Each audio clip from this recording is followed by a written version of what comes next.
Alright guys, what's going on? This is my 2014 Harpie deck profile. It's my version. I created this myself. Some of the text in it. So I just wanted to show you what I'm running in my build and hope you like it. Obviously you run the 1 Zephyros. You run the 2 Summoner Monks. This is one of my texts of the deck. I have not seen this yet. Any deck Harpie deck profile. You run the 2 Garunas. How you use them is this monster cannot be special summoned. What can I be? It can only be special summoned by removing one wind monster in your graveyard from play. During the end phase of your opponent's turn, you may switch a face-up attack position monster, like the battle position. So, but it is a wind monster, so all that matters, and it's a wicked beast monster, so it helps out a lot. It's pretty good. Then you run the 2 Harpies, Pet Dragons. I run 2 in my build. I don't run just the 1. They're secret rares. Just, this deck's pretty expensive. A lot of subtiles. Only has 4 commons in it. Next, you have the 3 Chandlers. The heart of the deck. The engine of the deck. Then you have the 3 Queens. The first one's a French one. So you have the 3 Harpies Queens. Finally got my ultimate ones. Took me forever to get my ultimate ones, but finally got them. Next, the 3 Harpie. I'll run 3 Harpie Dancers in mine. Many people prefer just either 2, but I like to run 3. I like to keep my Harpie count high. And then, the last but not least, the 2 Cyber Harpie and 1 Harpie Lady 1. I ran all 3 Cyber Harpie. 2 Cyber Harpie Lady, and this lineup, or I ran 3 number 1s or 2 number 1s and 2. I've just been experimenting with all the builds, and I like this one a lot. So the lineup. As for the monsters, the spells, the 1 Elegant Egotist, and the next card I think, it's a tech card. I want to explain about Double Summon. This is a tech card. It's pretty old actually. You discard 1 spell card from your hand to select 1 spell card from your opponent's graveyard and activate it from the graveyard as your spell card. So activating this, discarding a sign to the graveyard to copy Potted the Comedy, Soul Charge, Dark Hole, Upstart. I mean, it's pretty ridiculous because you're gonna get your +3 during the end phase, and then you get to copy a spell this turn that's gonna give you an advantage this turn. So I feel that like I want to go outside the box and play just 1 copy of Double Spell. I like it a lot actually, and I can't wait to see what situations to get me out of. You have the 1 of Dark Hole. The next tech card on my deck is Symbol of Heritage. It's a pretty boss card. It makes have me infinite amounts of combos. You can only activate this card by having 3 monsters with the same name in the graveyard. Since they all become Harpie Lady in hand, deck, and graveyard, once you get a combination of any 3, you can automatically activate this card and special summon your Chandler back, your Dancer, your Queen, whatever the case may be. And then then you can also Zephyros this. Usually people Zephyros, the Field Spell or Phoenix Chain or Historic Party. This is what you need to be Zephyroing, because you can activate it, get back your Channeler, take 400, Zephyros this back, then activate it again. So that allows you to go to your Queen Dragon Djinn play, followed by making Draco Sack or Big Eye or Master Blade, depending on what you want to make, or just anything else at the matter. It's pretty broken, and I enjoy this, and no other deck runs this anyway. No other Harpie deck, so I just want to point that out. Then you got the 2 Instant Fusions. Definitely like it a lot. This is I call this WTC, Wind Tech Control. This is pretty much my Harpie deck profile. So this is what I call it. You want 2 copies of that. Then the 2 copies of Space. My favorite rarity is Parallel Rare, so I love it. Favorite. I can't play these obviously in tournaments, but I have secret ones to replace this. To replace that. And then next, we're running the 2 Podalities, Consistency. We don't have to explain too much of that. Then, obviously the one of your win conditions in the deck is the 3 signs. Too good. And then I have German Hunting Grounds. I'm going to get Germans of these pretty soon, so enjoy it a lot. And that's the spell lineup. And we're going to go to the trap lineup. A lot of 1-ups. I think that's 5 1-ups. So yeah, we have the 1 bombless, 1 warning, 1 wiretap. I ran 2 of these, but I took 1 out. So 1 compulse, and then the 1 trenchal. So those are the 5 1-ups for the deck. All run very smoothly. The 2-ups, I'm doing the ending a little different. So I got the 2 mirror forces. I enjoy these very much. I mean, you know, you don't really see them that much, but I'm going to continue to run them because, you know, I'm not always playing tournament. So 2 breakthrough skills. Card's amazing. I thought about running 3, but 2 is fine. You got the 2 deep prisons. These are at 3 now. 2 is just fine. You know, you really don't run no more than 2. 2 Ix. Self-explanatory. Really have to really get into that. 2 Phoenix Chain. I thought about going up to 3 with this, and I'm strongly still considering it. But you know, I run the 2 breakthrough skills and 2 Phoenix Chains lineup. So if I did run a breakthrough skill, I would definitely run 3 of this, most definitely. I'm main decking this 2 Blackhorn. Still good right now, and it's forever going to be good. So this is mainly a side deck card, but I decided to run 2 on the deck. Dropped a wiretap specifically for this because it just helps out a little bit more. And then the 3-up, so you have the grounds. I mean the parties. And then now my extra deck is pretty big, but I really cannot decide on the 15 I want to run, so I run all of these.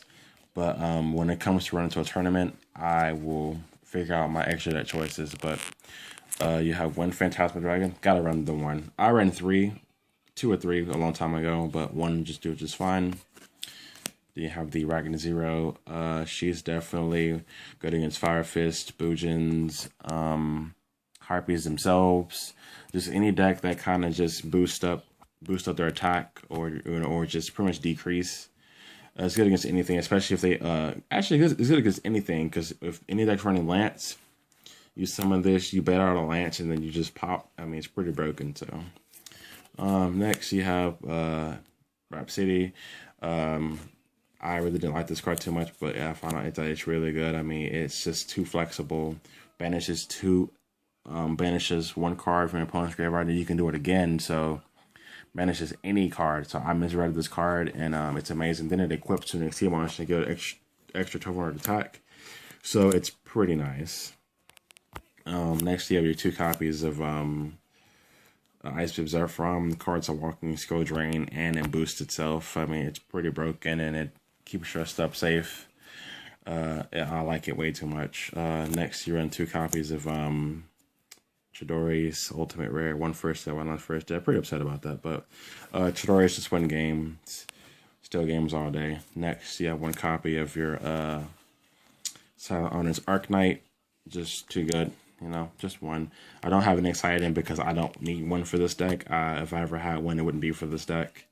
Next, you have your Evil Gishka monster. I like this card a lot. It's good against hands, good against anything you don't want to be in the graveyard. You know, it takes care of a lot of trouble. This is pretty much like your Aaron for your extra deck lineup. I mean, love it too much, and it got reprinted in the Battle Pack 3. So, but I decided to get the original because I don't like anything that's a reprint. Next, you have your copy of the Gusto Emerald. Really good for this deck. I was actually wanting to support Emerald a lot more by running like a vanilla Harpie in the deck, so I can use the secondary effect to, you know, first effect, put 3 back, draw 1, next effect, attach 1, bring, you know, the vanilla Harpie back. Strongly considered doing that, and I still might, but, you know, for now, I'm just going to keep it how it is. Next monster is number 82. Cards just really good Harpies or any deck that has continuous cards on the field, but beats in for 2k damage. So with the soul charging play into that, you know, you make these 2 on the field, and it's pretty much just Rape City from there. I mean, you pretty much just win the game at that point. Next card, you have Abyss Dweller. Card's too good. It's forever going to be good. This card will always see play forever. I mean, it's just too good. It just makes the game. It just breaks the game almost for graveyards. Next, you have your copy for Queen Dragon Jin. Get your dragon back and to do many plays with your channeler. It also can potentially just have just save you. You can bring back your second pet dragon and just to have defense up. So very flexible. Next, you have your copy of Mainstroke. I'm sorry. I'm going to use this card a lot more because we're not overcommit to the field. But whenever I make Draco Sack, and then I make Mainstroke, because if they're gonna make Exciting, they're gonna have to obviously blow up the field. So I'm gonna lose some material here. I'm gonna lose more tokens there. Then on my turn, I try to detach from Draco side. He's gonna nuke the field. So I'll still have my Djinn up, and then I can proceed onto my play there. So I kind of have a little fallback for the Exciting plan if they decide to do that, and just love it too much. Next card is Black Ship of Corn. Good against anything that's attack lesson, good against Boojins and stuff like that. Just anything that needs to get out the way. And the extra grand is very important right now. Next, you have a copy of Cowboy. We won't explain about that. Next, you have a copy of Knight. I like Knight. I'm starting to understand his effect a little bit more, and I'm trying to enjoy him as much as I can. 2450 beater, that redirect stuff. I mean, it's pretty nice. I like it. Next, you have a copy of Stillstorm Roach. Card's still good right now. It's always going to be good. I mean, you'll see him in certain extra decks. Good against Sylvans, good against anything that just kind of brings back too many big monsters. And then that's it for the Exceed 4 levels. Now we're going to go up to the 7s. You have your first copy of Master of Blades. Most Harpie decks don't really have Master of Blades in their extra deck. And it's trying to focus as I see. There it is. A card's just broken. I mean, like you make a nice back row and bust up him. Like people normally Harpie players who go Draco Sack or Big Eye first. I always call out Master of Blades because he's gonna get over everything. He's gonna nuke, destroy the first target, then destroy anything else on the field. You can nuke, destroy the monster, then pop your own sign to get your effect off. Like this is what you need to be going into every game all day, especially if you go first. So. I'm so happy because I just got my second one. You have your 2 copies of Draco Sack. Card is just phenomenal. It's forever going to be phenomenal. The card's just broken. It just feel presence, feel control. Just bust cards on the field where it protects itself. It's just really good. It may get reprinted in the Mega 10s, but I give 2 craps because I give 2 shits because if it does, I'm going to value this at 55 to 50. But I really don't care because I don't ever plan on selling my Draco Sacks, and I already got my 2 copies, so no need for me to spend any more money. Love Draco Sack to death. And then the last two cards are your 2 copies of Big Eye.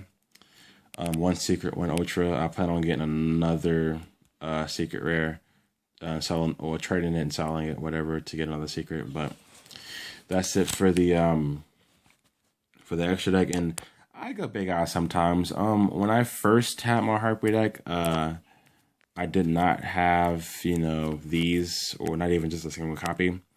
I had just these 2. Those are the first ones I got from my Harpie deck, and it has won me with my first tournament with this deck. So, but now that I got these, it changes the game up a lot because I mean how the format is, like all the soul charges. I can go into Draco Sack 1, Draco Sack 2, then go into Big Eye last. I mean, it helps out a lot.